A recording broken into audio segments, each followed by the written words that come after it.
Vahrenberg, and welcome back to another tips and tricks. And today is about Texas rigging. We got our Dobbins worm rod here, and what we're going to talk about is how I Texas rig some different baits and using different weights, different hook sizes, different baits. They all basically work the same. For your lighter baits, I use the Elite Tungsten product. It's a very high quality product. It don't damage your line. It's an insert free weight. Comes in a variety of sizes from like an 1/8 ounce all the way up to like 1.5 ounces. So you've got a wide selection, and what I recommend is to use your bait and your depth and where you're targeting those fish to determine weight size and the speed of fall you want that bait. If you're flipping a dock and you want the bait to drop a lot faster, then you should use a bigger weight than a smaller weight. If you want that bait to slowly fall, you need to use a smaller weight. Also, if you're in shallower water, there's no use using an ounce weight when a quarter, 3/16, 3/8, 5/16, something like that would get you the same depth. Now, one of the things on a tube that I've struggled a lot in the past is finding the right hook.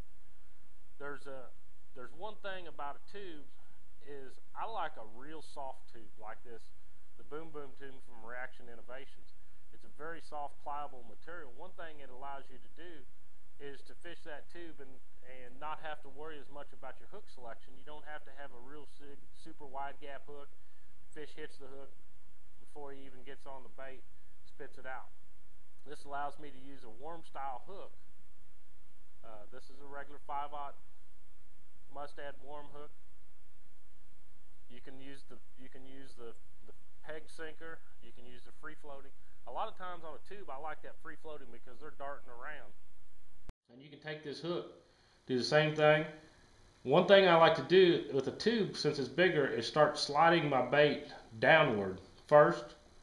Bring it around, slide it in, bring it down, pinch it, and back in. Now, if you're having a lot of concerns with rigging that hook, one of the things you can do is you can take this, just a pair of scissors, find kind of the seam that you split down, and just split that down the middle there, where that hook is not even touching the bottom side of it. That'll allow that bait, that hook, when you penetrate, set the hook, that it comes up for a good solid hook set in the upper lip of that fish's mouth. You can do the same thing with this bait. You can use that glass bead rattle works awesome in these tubes. As you can slide that sucker up in here. It's a lot simpler. You can slide that bait in there. If the rattle wants to move a little bit, just take a little drop of super glue and stick on that thing, slide it in there, and it'll stick in there. Sounds like an old crawdad down there chomping his bit. You know, nothing like a bass liking it. With one thing with this 5-inch Boom Boom tube is the length of the tube. You can see our tentacles are really long. We have a nice body here. It's a longer body, but it's got long tentacles. Say you don't want a 5-inch tube, say you want a 4-inch or 4.5. Just take those tentacles, take it like that,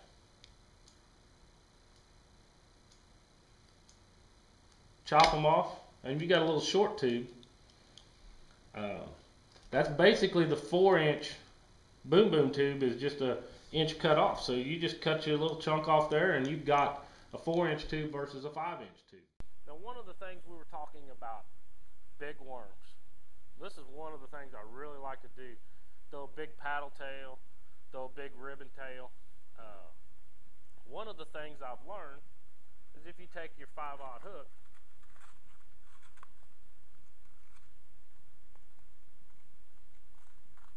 and we'll just we'll thread up this 10-inch worm with a 5/0, and I'll show you something.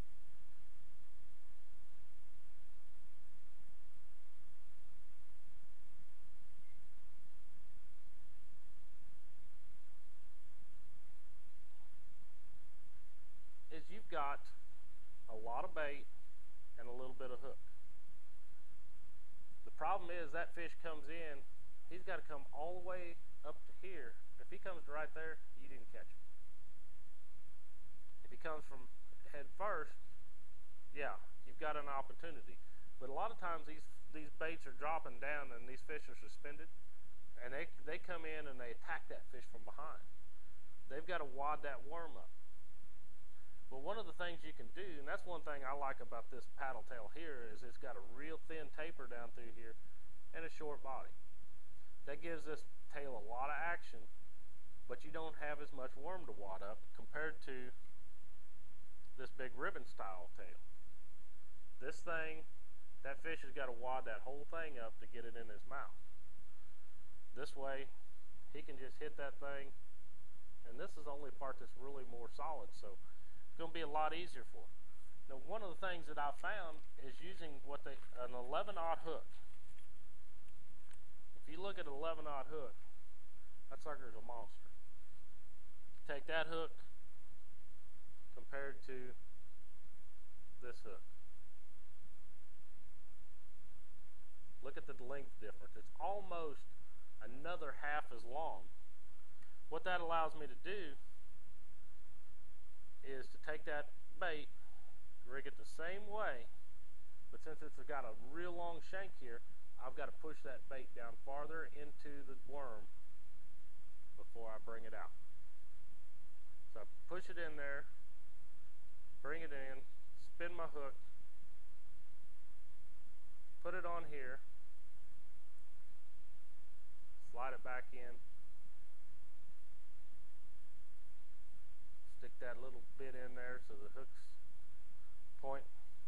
That one wasn't exposed a little bit, but you just slide it in there just enough where you can take that finger, you can rub that sucker down there and you ain't gonna get hooked all day. But look at the difference here. My hook is here versus down here. It does not take as much for that fish to bite and get a piece of hook so you can catch them. Now, one of the things a lot of people ask me about is fishing mono or fluorocarbon versus braid. In certain situations, I like to prefer a braided line.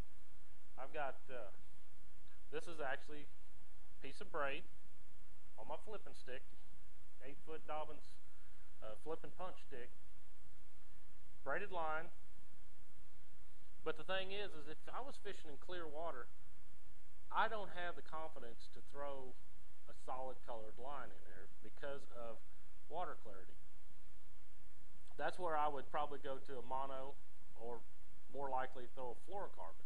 But one of the things you can do with braid is you can actually take you a little piece of fluorocarbon. What I like to do is I'll throw a piece of 25 and we'll tie a leader on. What you need to do is I've got my leader here, I've got my braid here. Is lay them back to back. Take it, make one loop. Got a loop in here. Now what I want to do, with the bigger the line, the less number of wraps I'm going to have. So what I'm going to do is I'm going to take the fluorocarbon, run it through the loop 3 times. 1, 2, 3. And then pinch it. Then I'm going to take my braid and do the exact same thing. 3 times on it. 1, 2, 3. Moisten it. Then pull both lines good and tight.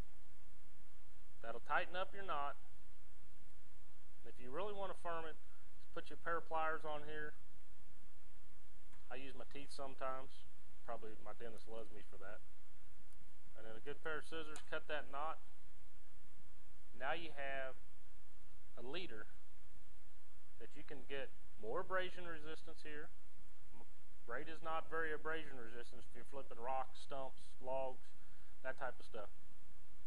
It's very tight and it's like camouflage. You can take this weight.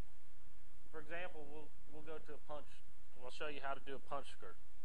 This is 1.5 ounces elite tungsten.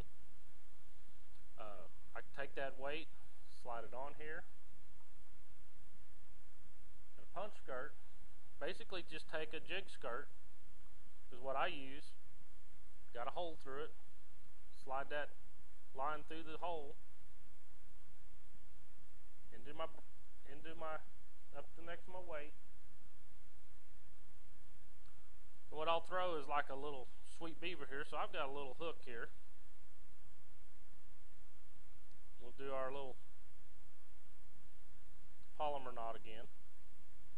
I like personally using that polymer knot and running it through individually. Some people will bend that line. I feel if you bend it, there's a chance of damaging that line, putting a nick in it where you give it a weak spot.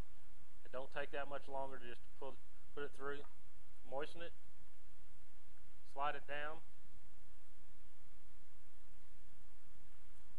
cut your tag end off,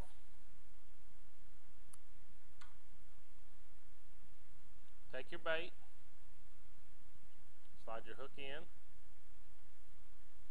through there,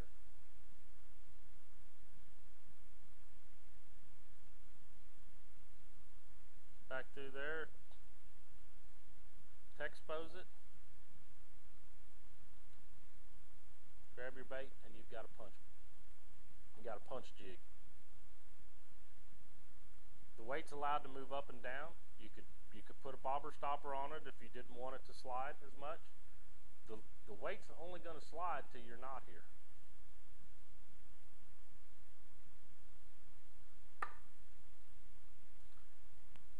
So that's how you would rig a punch style bait, or put a leader on braid. I hope that helped you learn a little bit about Texas rigging and what you need to know and how to rig. I hope you check out the great products from Elite Tungsten. They're a new company. They've really done their homework on making a weight. And one of the things that you'll find out on tungsten is take that weight and find out.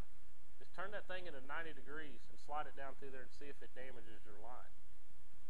That line coming through that weight is the only key you've got to catching fish or breaking off. And a weight can have a tremendous amount of problems, causing damage to your line. So there's a lot of difference between tungsten. This is a 97% tungsten product. Very, very durable finishes. They're going to great attention to detail to package the weights so that they arrive at your place in perfect condition. And while you're using them and storing them, they stay in that super nice glossy condition so they match your bait so you can catch more fish.